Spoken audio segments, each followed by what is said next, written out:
Hello there. Hello.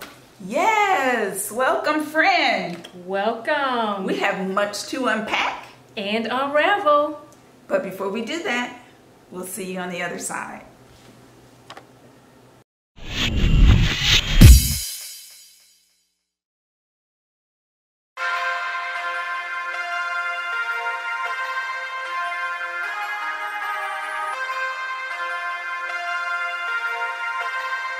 That's what they wanted.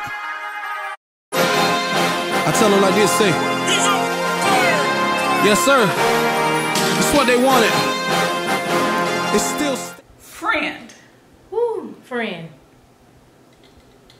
We got a lot. Yes, we have a lot. Where do we start? What do we do? Jesus, help us. Yes. Come quickly, Lord Jesus. Yes. Maranatha, come quickly. Yes, Lord. Yes, Lord. We've been in Lodabar too long, friend. Okay, too long. When will these pandemics be over? We still calling on the Lord. We still calling on the Lord. Man, listen. It's still a state of unrest. It is. We already had the state of unrest with the coronavirus. And then we had the state of re-arrest with racism. Yes. And injustices. Right. So this is never ending, friend. Never ending. I think it's just basically one thing after another. 2020 has been full of surprises. Yes. Full of surprises. But I was thinking today that there is always a diamond in the rough. That's true. So I believe that there is something coming out of 2020. There's something big. There's something great that's going to come out of 2020. In spite of everything that we have been going through, right. In spite of the issues, in spite of pandemics, in spite of unrest, I just believe that God is going to show up and show out, and I am really waiting on him to do that. I'm looking forward to him doing that, as a matter of fact. Yes, friend. You know, it's been so much darkness. And so when situations arise and circumstances arise, he is going to send out his beacons of light. Right. Into the world. And that is what we're seeing now through acts of kindness, through acts of love and understanding and caring on the behalf of the injustices that we see on a daily basis. Right. So today, audience, we are going to talk about, is it justice or is it pacification? Are they really giving us the justice that we're fighting for, or are they doing things to pacify us as they have done so many times? I saw a post on Facebook that read, this has been happening before George Floyd. We just kept hitting the snooze button. Yeah. And as our pastor has been preaching, America's woke now. Yes. We woke. A lot of people that wasn't woke before, we woke now, wide awake. Yeah. And don't let America rock you back to sleep. I'm going to add to that. Don't get rocked back to sleep. So as we start on this highway, on this road to justification or pacification, justice or pacification, let's talk about Breonna Taylor.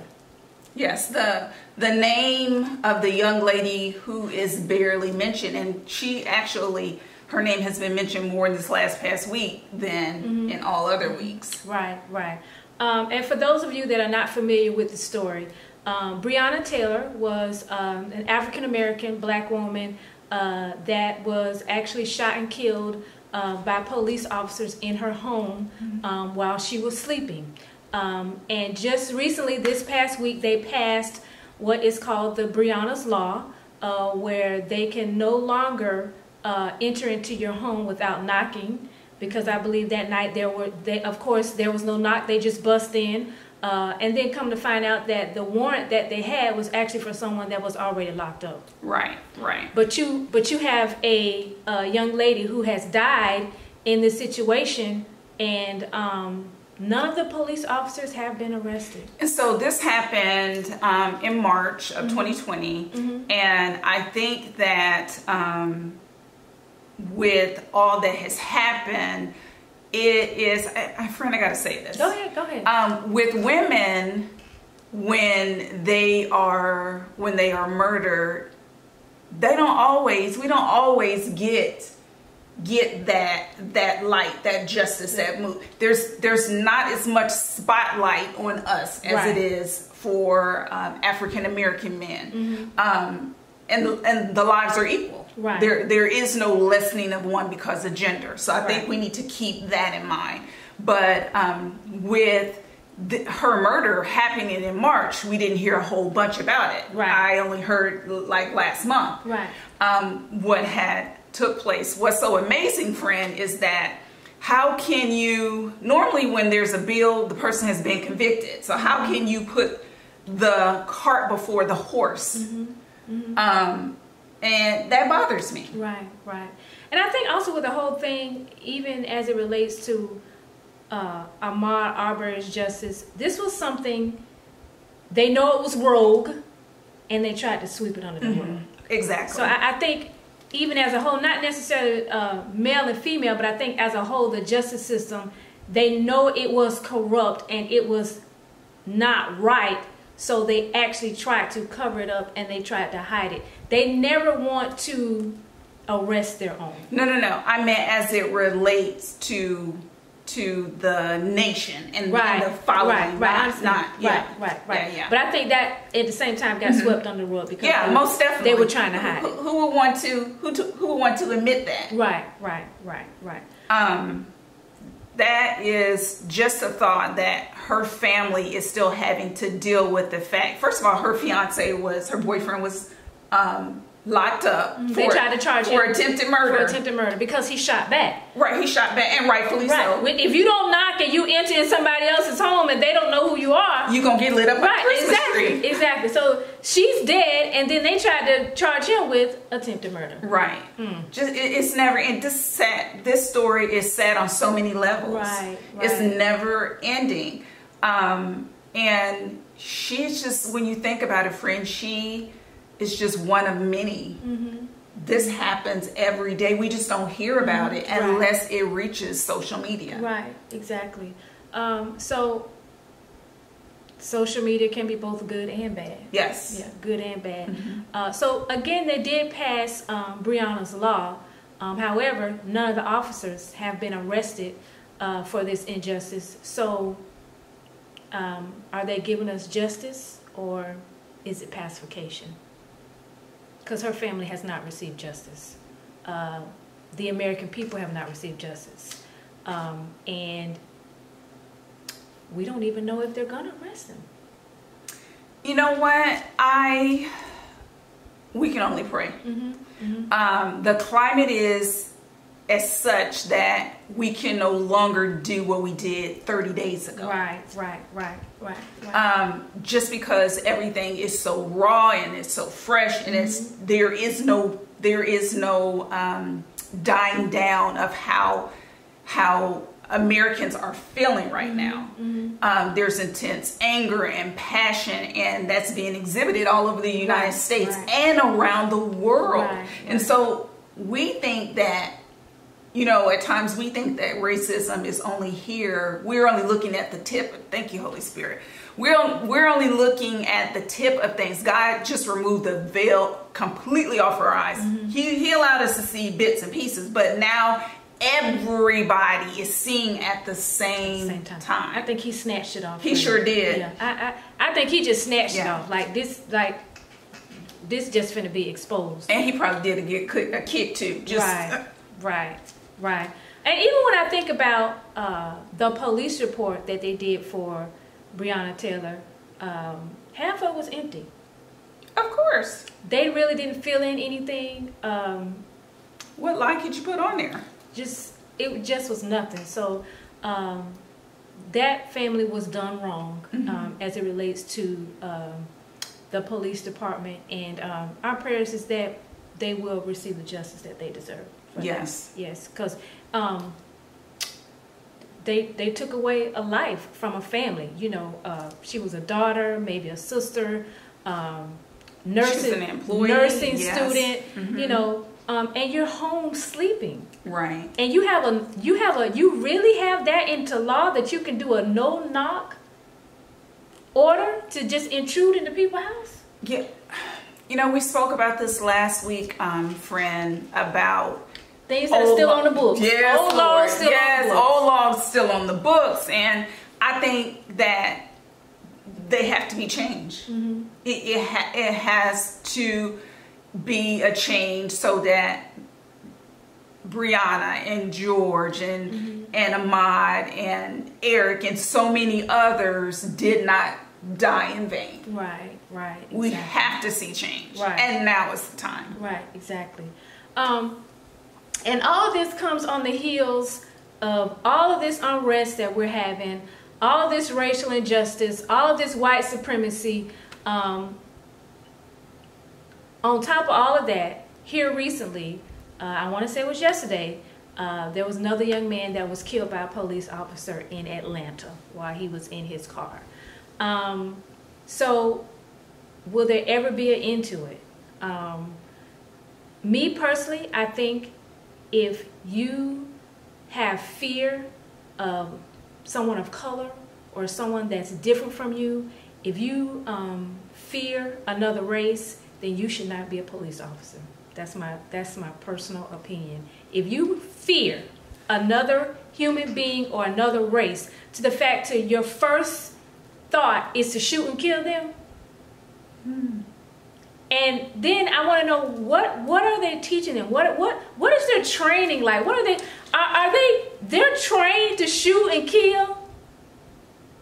And what type of therapy, what type of mental health therapy are officers going through? You know what? I really believe that gone are the days where police officers, they used to, first of all, before I even finish that, these are different times. Police officers used to run and chase the alleged suspect or perpetrator or what have you. It's less running because, you know, all the police officers aren't fit. Right. It's easier to tase or to stun than to apprehend or even to shoot. But there's not even shooting to injure, it's shooting to kill. Right. Now, if your life is in danger because someone has a weapon or whatever, that's something different. But when no one has a weapon at all, I actually watched a video today of a young man who had a trash picker. And he was a college student. The officer stopped him and was like, there's some suspicious activity. I just want to know where you live at. And he was like, I live here. So he gives him his ID. He was like, well, this doesn't have your address on there. Okay, no dorm, no university ID has your dorm address on there. Yeah. So to make a long story short, 9 cops later, he calls and says, he has a blunt object in his hand.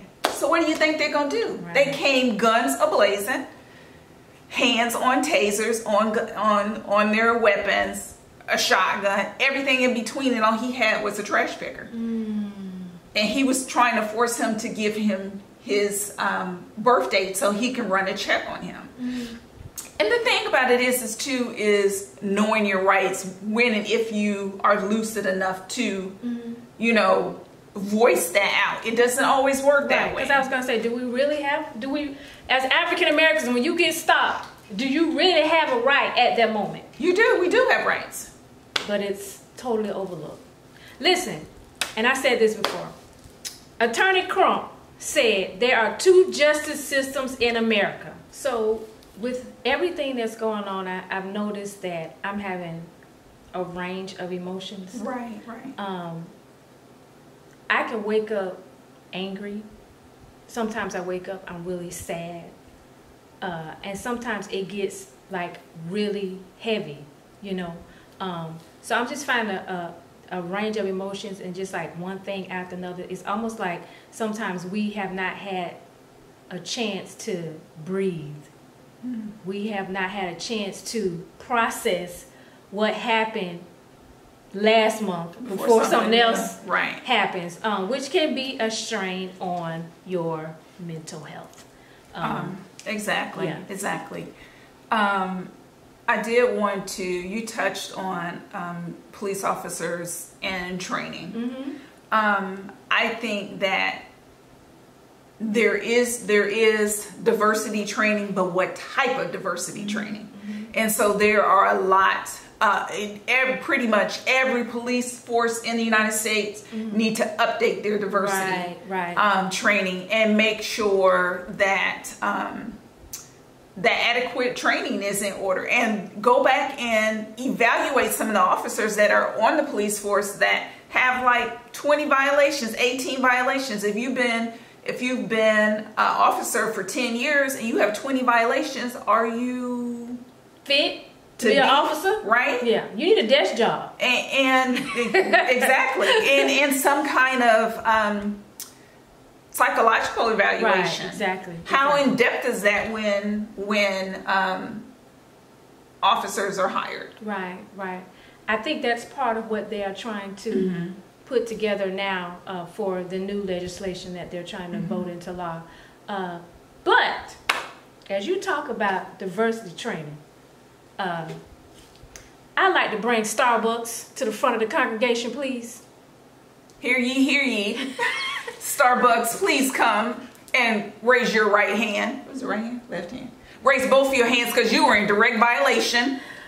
Wow. So here we are with Starbucks. We got Black Lives Matter going on. And yes, we do understand that all lives matter. However, right now, we're talking about one life. We're talking about Black lives, which are being persecuted at this time. Right. So Starbucks decided that none of their employees could wear Black Lives Matters paraphernalia.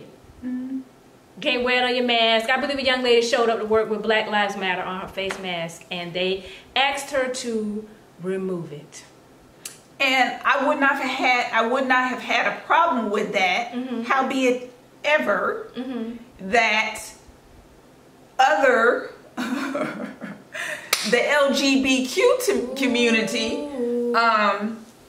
there is diversity in that for employees to wear shirts and pins or whatever. So if you're saying that Black lives don't matter here for us to wear that, get that, understand if you don't want everyone in your organization to wear that, fine. But you can't make concessions over here and then don't over here. Right. And that's why, guess what? They had to eat crow. Right. So once they received a lot of backlash, they got drugged. Yeah. And then when you realize that the black dollar is a mighty dollar, you have a lot of black dollars flowing in the Starbucks. And then, which I go quite frequently. Exactly. So everybody was saying, well, since Starbucks doesn't support Black lives, let's pull our money. Let's stop supporting this business and other businesses that do not support Black Lives Matter. True. And once they heard that, once they saw what was happening, they had to retract their verbiage, and now they're even making them shirts for them to wear. They say Black Lives. They put the design up. And what's amazing, something happened on Tuesday, you get drugged from Tuesday to Thursday, and Friday you got a t-shirt. Yes, Black Lives Matter. But let me ask you this, do you think it's too late for Starbucks to retract what they said? No, I think that we shouldn't be in a cancel culture now. Because if they can right a wrong and do it, then yes. And they need to put dollars behind it too. Don't just say you believe in it. If you don't, start shelling out some money. Right. So you would still buy from Starbucks? Yeah, I was there on Thursday before all this fell out. Got 2 drinks, used some stars. Still got some stars attached to my thing. Right. I have stopped going to businesses because of bad service. So it would not bother me if I had to stop going to Starbucks. I got a whole house full of tea. Right, exactly. I believe with some of these companies, they need to know. Right, they need to know. They need to understand how powerful the black dollar is. And also at the same time, they may say what they don't really feel, if that makes sense. A lot of them they put it out there, yeah, we support this, we support that, Black Lives Matter, but still, behind the shadows, they really don't care for black people. I'm just gonna go on and just say it like this. In all honesty, will we ever really know what anybody cares for anybody? We never really know. We won't. And that's be a corporation or a person. Someone can say that I like Yorkies because you're a Yorkie owner and really despise Yorkies. As soon as they get out of your house, they be like, that I do not like that Yorkie. I do. Can't stand that Yorkie. So what happens is they don't really like you. They just tolerate you. As it relates to corporations, because all of our money, is the same color. It's the same color. Do you got your offering plate, Ron? Well, hold on a second. You keep the camera rolling. I'm gonna go get off. Right. I'm just kidding. Don't go nowhere. So it's just a lot, you know. So Starbucks retracted their statement. Now they are producing the Black Lives Matters, allowing their employees to wear those shirts to work. But my question is, are we getting justice or is it pacification? And as you stated, is Starbucks pumping those dollars into the black communities? I need Starbucks to come forward. Let us know what you're doing. Most definitely. And you know what? Here's the thing. You know, I just had to do the hair fling for this one. All right. Okay. Here's the thing. It is, as Bishop says, you have to speak truth to power. And so now that you have, you know, retracted your statement far too many times, this is bigger than just 2020.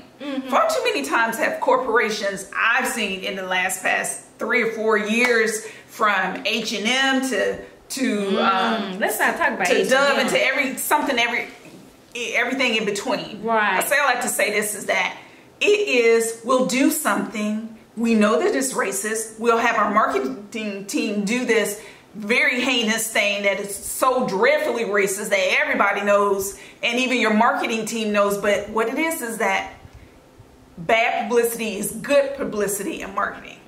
So it doesn't matter, because people are going to be talking about you. And then you can come back and say, we humbly submit that we're so sorry and we apologize. And the person that did that put a monkey on a t-shirt and had the little African-American child in the monkey sweater, they're no longer with us. And then we're like, oh, okay. Wow. Well, they said they were sorry. Let's go back to H&M. Right. Many times, but guess what? It's a brand new dawn. It's a brand new season. It's a brand new day. Right. Things are done differently now on the block. Right. So what you could have gotten away with last year, guess what? It's not going to happen this year. Can't do it this year. It's not going to happen at all. It's not going to happen. Wow. I do love that steamed lemonade with the Zen tea bag in there, though, friend. Right. Well, let's bring it close to home. Oh boy. As you all may have known or heard, Jacksonville will be the host city for the RNC, the Republican National Convention. But before you get there, friend, All right. Juneteenth, we got to start there before we come to Jacksonville. Tell our subscribers. But what city was he trying to hold a rally in on Juneteenth? Tulsa, Oklahoma. Yeah. Where Black Wall Street was. Yeah. So, how does your president come up with his dates and his places? Highly suspicious. Inquiring minds want to know. Just any old random date, friend, as if pulled out of the hat. Donald Trump, we need you to come to the front of the congregation because we got some questions for you. Okay? Hear ye. We want to know, how do you come up with your dates and your states? And you know what? I don't think it's by happenstance. Not at all. No, not when it comes to him. Not when it comes to him. Everything has a reason. So, everything has a reason. In other words, we believe that he is purposely setting these dates and these times and these places. However, he did change it to the next day. He did. I believe someone sat him down and said, listen here, whatever they call him, Trump, whatever they call him, I really don't know. And said, if you think we have an unrest now, if you hold that rally on June 19th, it's going to be terrible. I think somebody sat him down and told him, I don't think you should do this, Mr. President.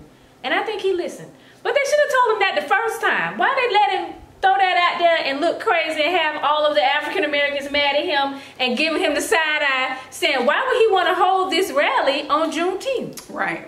Explain to them about Juneteenth, the background for Juneteenth. Wow. So it was the notification to the slaves that we're free. Not quite. But you're free. Because you still got a different Emancipation Proclamation. Right. Okay. Right. You still have different laws. However, on June 19th, all slaves were deemed as free people. Right. Right. So your current president, after he's already made these Nazi racist comments about if you loot, we shoot, he hasn't really addressed the American people about the unrest of the killing of unarmed black men and women. He decides that, hey, let me have my rally on June 19th in Tulsa, Oklahoma, which was the place of Black Wall Street. The Black Wall Street. The massacre. The massacre on Black Wall Street, where the KKK came in and burnt down everything. All of those. Killed hundreds of people too. They were hardworking. They had built their own Wall Street, and all of it was burnt down and tore down by the Klansmen. So. Fast forward, guess what? From Tulsa to Jacksonville, Florida. Wow. So your president decided that he will hold the Republican National Convention in Jacksonville, Florida on the day of Axe Handle Saturday.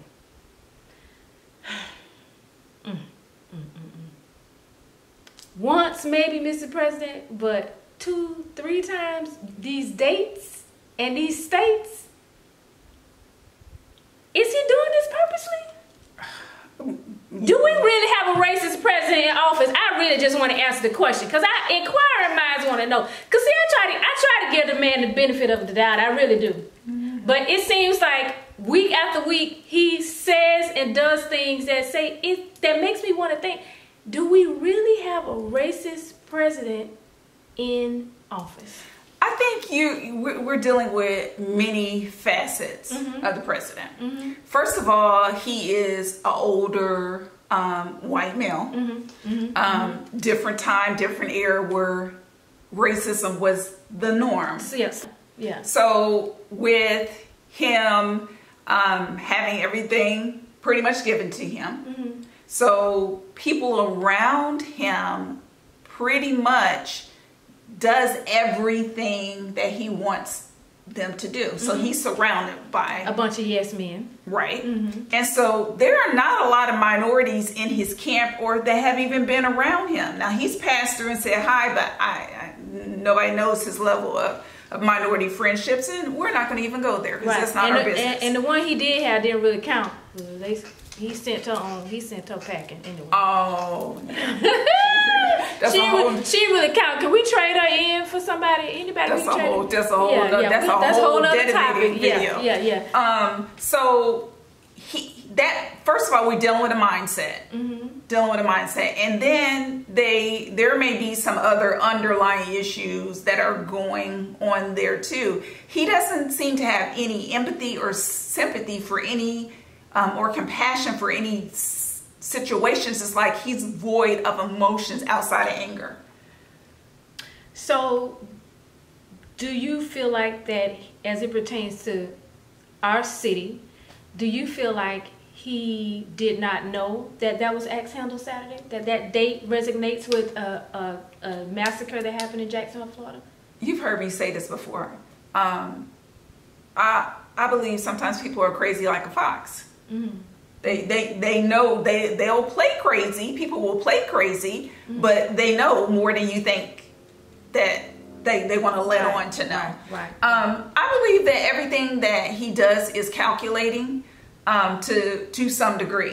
When I don't believe that these dates are too significant to not know that they don't have meaning for the African American community. No one should have to come back and say, you know what, sir, this is what happened on blah, blah, blah date. Because even when people started telling him, he said he wasn't going to change the date for Tulsa. Right. Well, I will say this.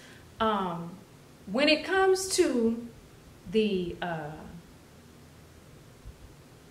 school system, this is part of African American history. However, some of that was hidden and it was not taught in the school system. Matter of fact, they usually only do African American history within the school system in 1 month, and that's February. And some of that wasn't taught. I even saw comments where some Caucasian people were asking, did this really happen? I've been in Jacksonville for over 60 years and I've never heard of this. And I believe because Black history is not taught enough in the school system to where a lot of people don't really know about it. So for those of you that do not know about Axe Handle Saturday, it was about 60 years ago, peaceful protest, and these kids were teenagers. They were young, and they did a peaceful protest in a restaurant because they were practicing segregation. And they did a peaceful protest at a restaurant. They sat at a little diner that they weren't supposed to be in, okay? Klansmen, KKK, some police officers came down and passed out axe handles. Wow. And they beat them. They beat them. I believe shots were fired. So a lot went on that day. It was just terrible. And so now we have a president that wants to hold the Republican National Convention during that week of what was known as Axe Handle Saturday in Jacksonville, Florida. Another issue that we got going on is we still are in the middle of a pandemic and people are still dying.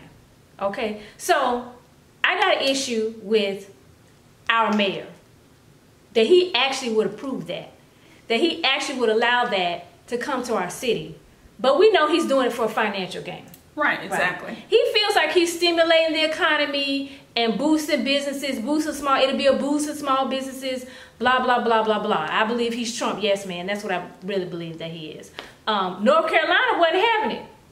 They were wanting to make the convention smaller. Right. They was like, you know. So I think their governor kind of looked out for them in a way versus ours. He's like, oh, yeah, you know, we want to hear, we want to hear. And then you have all these people coming to the city of Jacksonville in August during the time where our kids go back to school. So you're not even worried about your people in your city. You're more concerned about that dollar. Well, you know what? And I think you and I had this conversation. I think that the thought of it is the people are already out in the street. What difference does it make? You know what I'm saying? They're already out there. There's a high risk of COVID-19. But look, you opened the city back up. Right, exactly. That was his choice to open it because he would rather stimulate the economy, so to say, versus lose money. So he's been opening stuff back up, and now, but you know what?